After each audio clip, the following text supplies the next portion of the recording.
Kabarsers, gimana kabar kalian semua yang di rumah, yang di kampus, yang dimanapun itu. Semoga kalian bahagia ya teman-teman.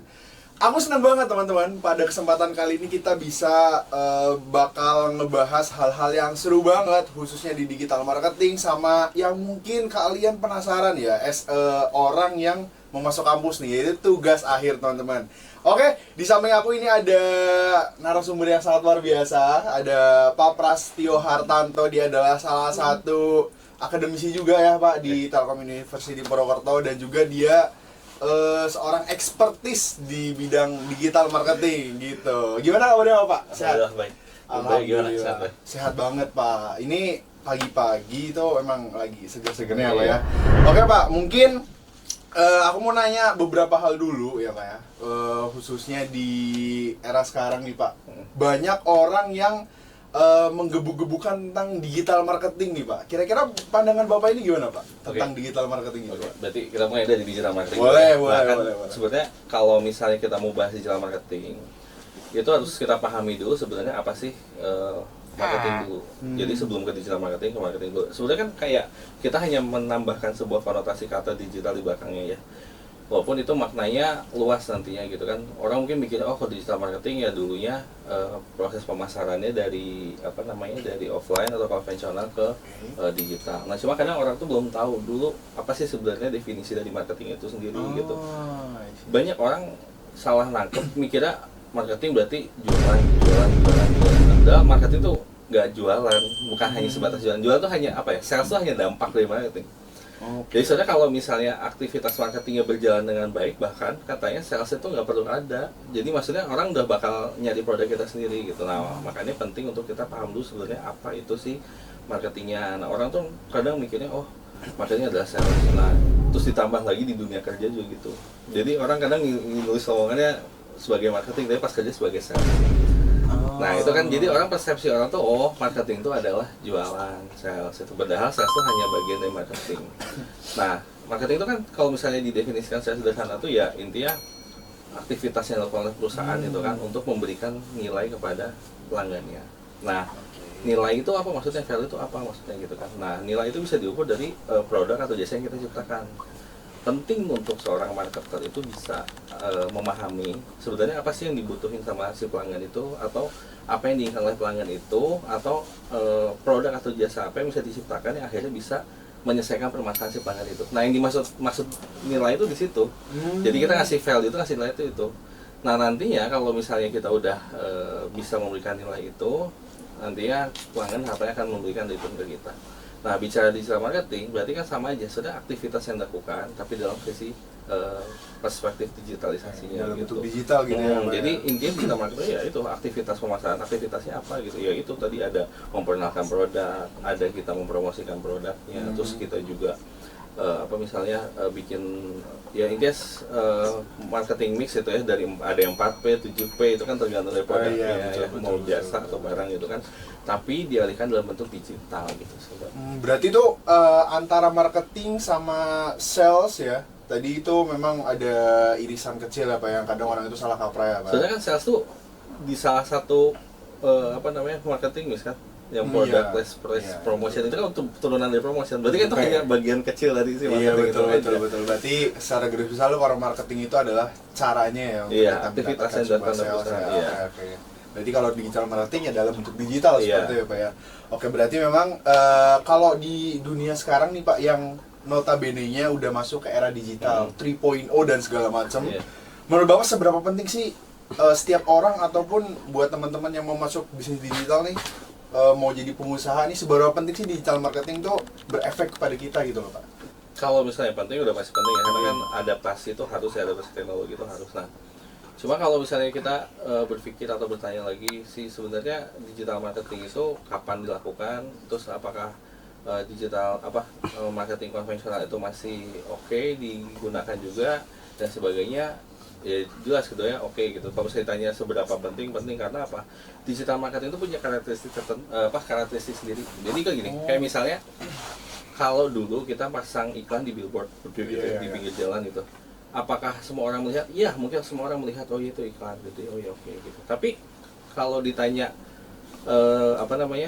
apakah sesuai dengan segmentasi kita nggak? Jadi di marketing itu ada yang namanya STP, segmenting, targeting, positioning. Kan kita harus memilih segmentasi kita dulu ya, pasarnya siapa yang akan kita jangkau gitu. Nah, iklan di billboard itu sesuai dengan segmentasi kita nggak? Belum tentu. Karena apa? Karena ya semua orang random aja lewat kan di situ. Oke, secara awareness mungkin orang oh ya tahu ada produk ini, ada brand ini. Tapi kalau misalnya secara tepat sasaran belum tentu. Nah, keunggulan digital marketing di situ. Nih, contoh misalnya kita masang iklan di sosial media marketing, misalnya di Instagram Ads itu misalnya. Nah, si Instagram Ads ini iklannya si brand atau produk itu mengiklankan target segmennya itu adalah mahasiswa dengan usia rentang 18 sampai 24 tahun misalnya gitu. Jangkauannya di Purwokerto atau di Kabupaten Banyumas itu.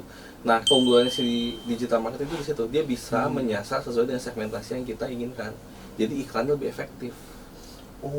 Dan biayanya jadi lebih murah. Nah, sedangkan kalau misalnya pakai billboard itu kan ya oke, semua lihat tapi kan belum tentu sesuai. Nah, salah satu keunggulan digital marketing di situ. Berarti jelas targetnya jelas, caranya bisa lebih maksimal juga, hasilnya juga lebih memuaskan ya Pak ya, gitu ya Pak ya. Oke. Habis itu nih ada beberapa pertanyaan dari teman-teman itu yang tanya nih lewat platform digital juga. Mungkin ini adalah salah satu efek dari digital marketing ya Pak ya. Di sini ada dari Zidan Arsiki, dia nanya nih Pak, as a maba yang masuk ke dunia marketing, kira-kira apa sih roadmap yang harus dilakuin sampai jadi master nih gitu, kayak Pak Pras gitu. Masih belajar saja.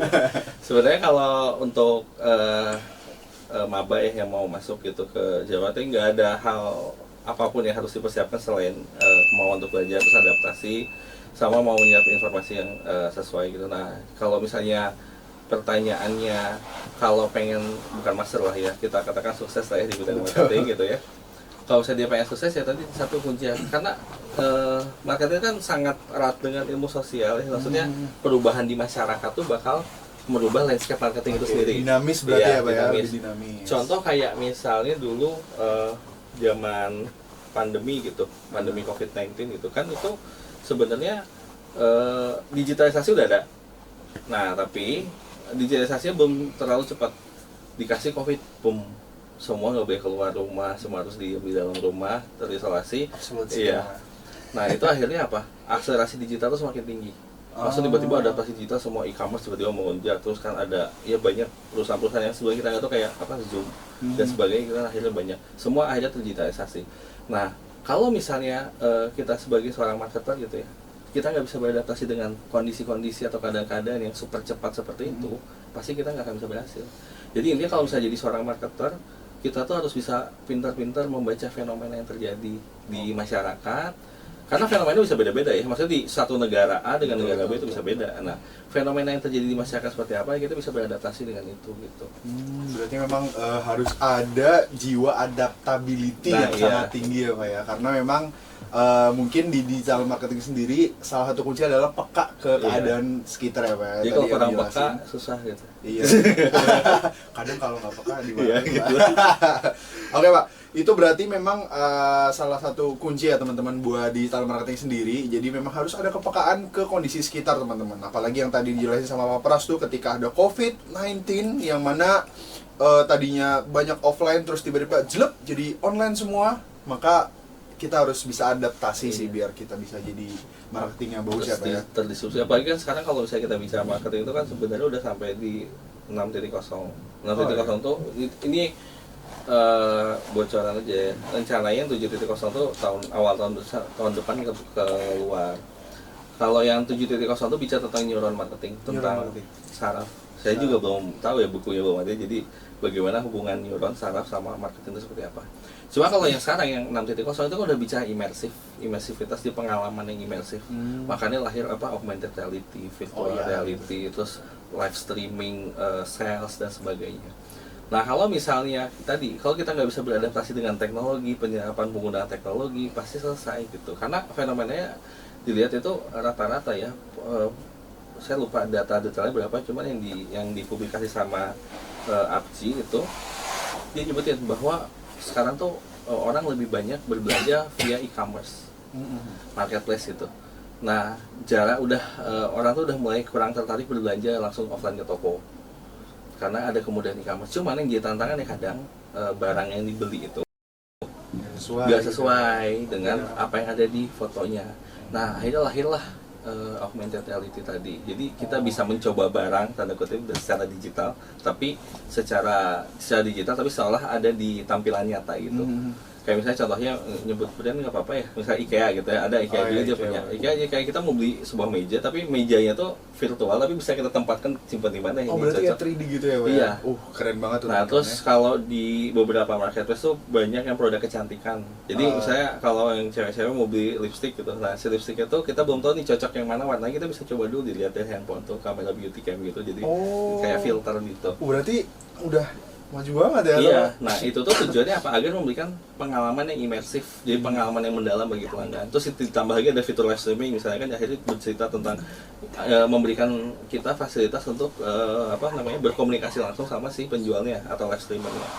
Nah pengalaman-pengalaman imersif ini yang harus diadaptasi oleh perusahaan-perusahaan gitu, agar dia bisa tetap bersaing gitu. Jadi itu tadi kita harus bisa terus melihat kepekaan atau permasalahan masyarakat di Indonesia tuh, misalnya di Indonesia kita bisa lihat di Indonesia tuh seperti apa gitu. Mungkin kalau misalnya kita bicara regional Asia ataupun internasional bakal beda lagi ya fenomena atau studi kasus yang akan ditemukan. Cuma intinya kita harus bisa melihat apa aja sih fenomena yang terjadi di masyarakat dan kita mengadaptasi itu gitu.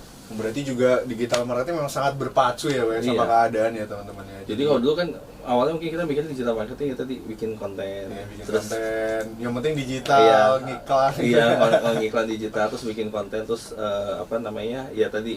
Tapi kalau misalnya ditanya apakah masih perlu nggak kayak gitu? Ya perlu juga tetap gitu. Cuman digital marketing tidak sesederhana itu gitu. Jadi memberikan pengalaman pelanggan yang memberikan experience yang imersif tadi juga itu jadi salah satu hal penting. Berarti kayak iklan terus sales dan lain-lain itu memang salah satu bagian dari marketing, cuman gitu. Marketing nggak sesederhana itu ya. Iya, strategisnya lebih luas lagi daripada betul.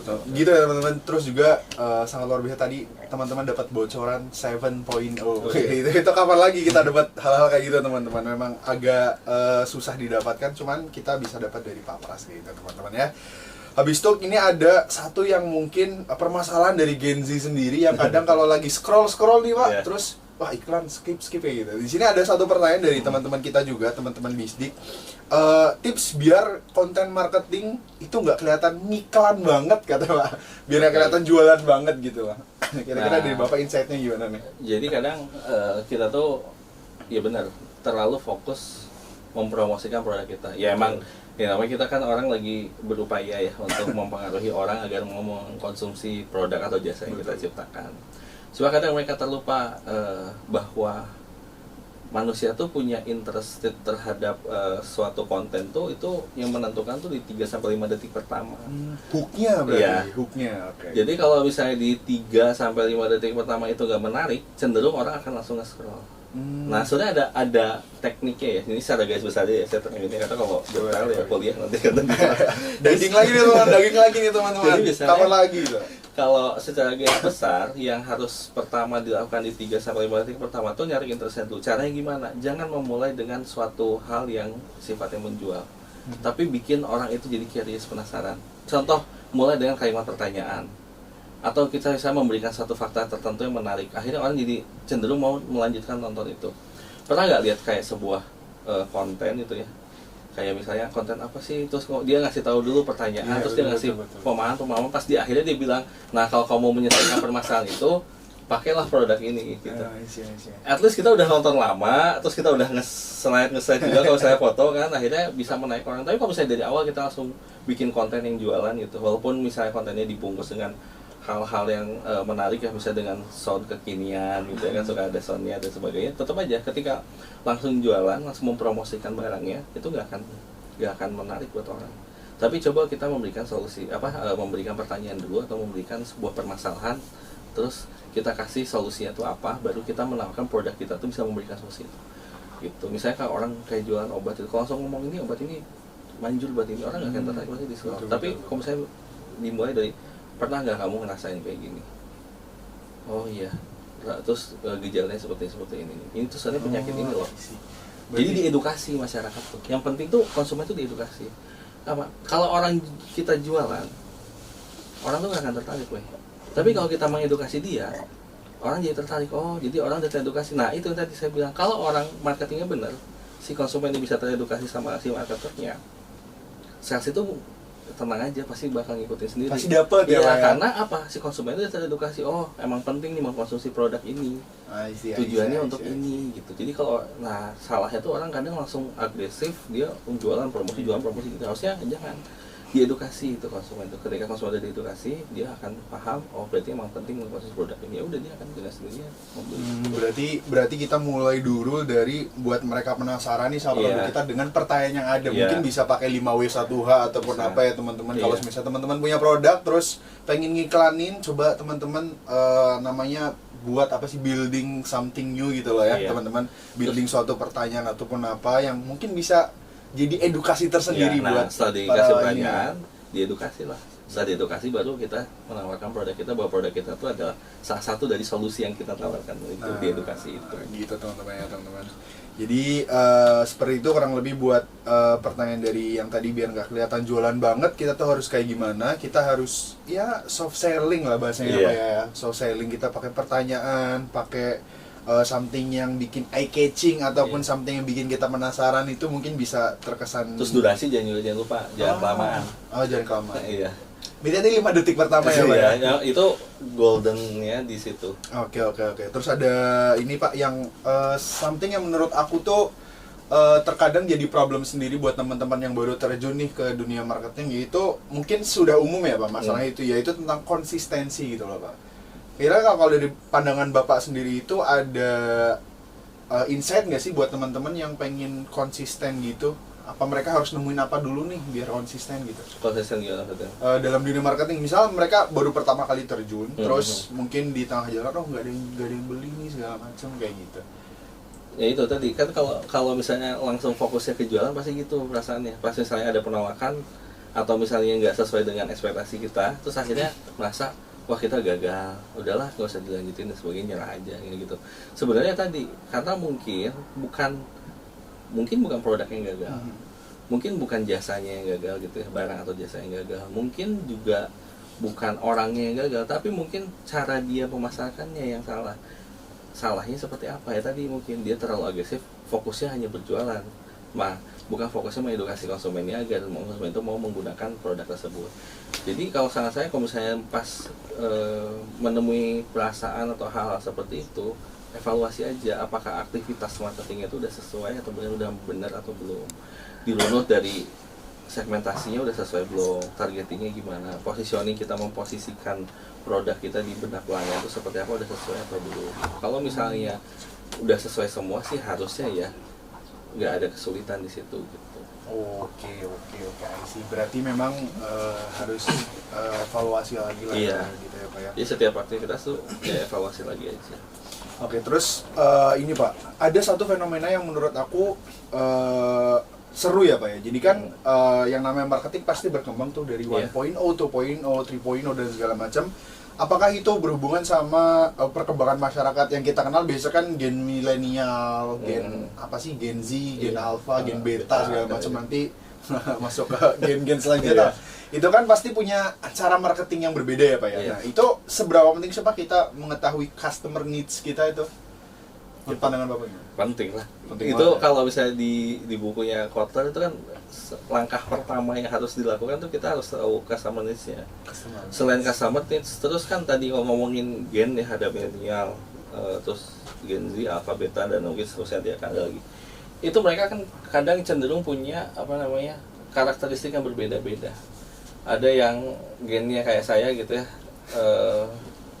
gen milenial, bukan X ya, masih tutup. Gen milenial dalam artian gini, hybrid kalau saya itu kan, lahir kecil masih ngerasain manual, bermain tuh belum terdigitalisasi dengan masif gitu ya, masih ngalamin main bola di sawah dan layangan dan sebagainya. Jadi belut gitu. Iya. Nah, langsung menuju beranjak dewasa, menuju ke transisi digital sampai sekarang gitu kan. Itu kan karakteristiknya bakal berbeda dengan misalnya Gen Z atau apalagi Gen Alpha ya, yang dari lahir itu udah benar-benar dia mengalami yang namanya transformasi digitalisasi tadi gitu. Nah itu bakal jadi berbeda apa namanya cara marketingnya ya, gitu. cara marketingnya beda, distribusi distribusi info pemasarannya juga berbeda. Contoh kayak misalnya generasi kayak saya gitu ya, itu lebih banyak cenderung menggunakan Facebook sama Instagram. Tapi kalau Gen Z, setahu saya dari laporan Sociabas, itu mereka paling banyak menggunakan TikTok dan Instagram. Nah sekarang kalau misalnya kita punya perusahaan atau punya produk gitu, terus kita udah menentukan segmentasi kita adalah Gen Z gitu ya. Nah dengan segmentasi Gen Z itu kan berarti akan tidak nyambung kalau misalnya kita melakukan promosi atau misalnya kita beriklan tapi di Facebook misalnya, karena Gen Z itu menurut laporan Sociabas itu nggak terlalu banyak menggunakan Facebook, tapi menggunakannya TikTok atau Instagram. Nah ya udah berarti kita harus menggunakannya banyak TikTok atau Instagram gitu. Atau misalnya katanya kan Gen Z itu lebih suka visualisasi ya. Jadi misalnya bikin produknya bikin iklannya malah di X atau di Twitter gitu, nggak pakai foto gitu ya, hanya narasi doang. Mereka kurang tertarik, itu kan jadi nggak sesuai. Makanya kalau misalnya kita harus mengetahui customer needs kita sesuai generasinya, penting nggak? Sangat penting. Selain kita mengetahui customer needs-nya, kita juga harus bisa memahami sebenarnya perilaku mereka seperti apa. Makanya ada perilaku konsumen kan kalau di marketing ya. Jadi kita harus mempelajari perilaku dia seperti apa, perilaku konsumennya seperti apa. Apakah dia berkomunikasi via sosial media? Iya, sosial media itu ada banyak yang mana sosial media yang digunakan oleh generasi ini. Jadi sesuai dengan segmennya. Kuncinya adalah kita bisa merumuskan STP dengan benar tadi, segmenting, targeting, sama positioning kita yang sesuai. Kalau itu udah sesuai, harusnya ketika kita merumuskan marketing mix-nya itu juga itu akan mudah. Jadi kuncinya tuh di STP itu, segmenting, targeting, sama positioning. Kalau misalnya itunya udah sesuai dengan sasaran kita, harusnya udah bisa. Jadi kalau ditanya penting, nggak sangat penting, karena kita harus tahu semuanya gitu, apa yang dia inginkan, apa yang dibutuhkan, terus dia berkomunikasinya dengan cara apa, melalui media sosial apa, dan seterusnya. Jadi sangat penting. Sangat penting ya Pak buat mengetahui customer needs-nya apa, itu juga bisa buat memaksimalkan juga kan. Terus juga mungkin ini pertanyaan dari aku sendiri nih Pak ya. Ada hal-hal yang menurut aku bisa dikatakan sebagai kok orang bisa kayak gitu ya, itu adalah FOMO, fear of missing out gitu loh. Nah, FOMO ini apakah itu salah satu efek dari digital marketing yang bagus? Jadi misal orang bisa melakukan digital marketing yang sangat bagus, terus menimbulkan FOMO pada orang-orang Pak gitu Pak. Gimana pandangan Bapak, gimana tuh Pak? Jadi kalau yang terakhir saya baca di artikel gitu ya, FOMO itu biasanya terjadi atau terdampak itu dari hal-hal yang sifatnya ya tadi promosi digital marketing benar.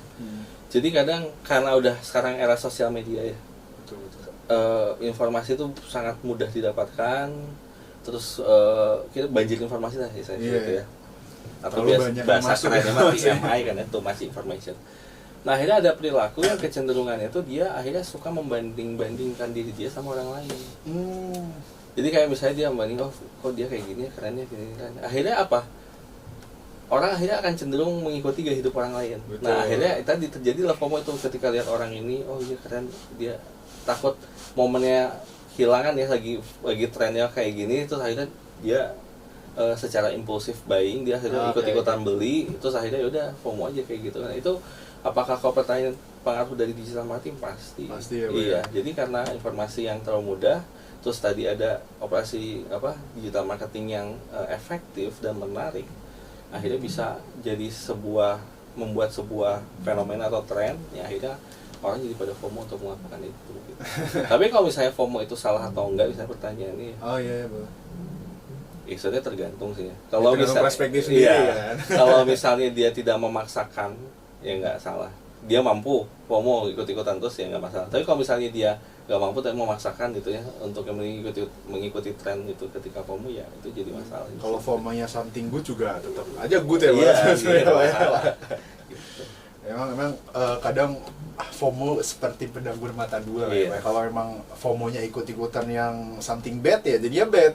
Tapi kadang kita tuh kayak takutnya tuh ini loh, susah untuk tadi ketika kita bicara adaptif. Adaptif itu kan kayak seolah kayak FOMO kan sih? Iya sih. Iya, jadi Iya misalnya sih, kan Pak. ketika Karena ada fenomena udah something new berubah, kan? ya Iya. something-nya berubah. Kalau kita nggak beradaptasi, kita mati. Tapi kalau kita mengadaptasinya, nanti takutnya itu malah FOMO yang tidak baik kan. Nah makanya itu. Jadi sesuatu apa ya? Ketika udah ada informasi kayak sekarang tuh emang apa ya? Penting untuk tetap berpikir kritis di situ. Gitu. Apakah ini memang fenomena yang harus diikuti? Apakah ini memang fenomena yang harus kita adaptasi untuk kebaikan dan kemajuan kita? Atau ini adalah fenomena yang sebenarnya ya udah di-skip Ya aja, udah, gak usah skip diikuti aja. aja gitu. Jadi kayak mungkin kalau fenomena sekarang, fenomena terbaru mungkin kalau di bidang finance ada kripto dan yang lain, mungkin itu FOMO yang mungkin bisa dikaji masing-masing. Iya. Ya. Jadi sebenarnya kripto tuh nggak ada yang salah dengan kripto ya.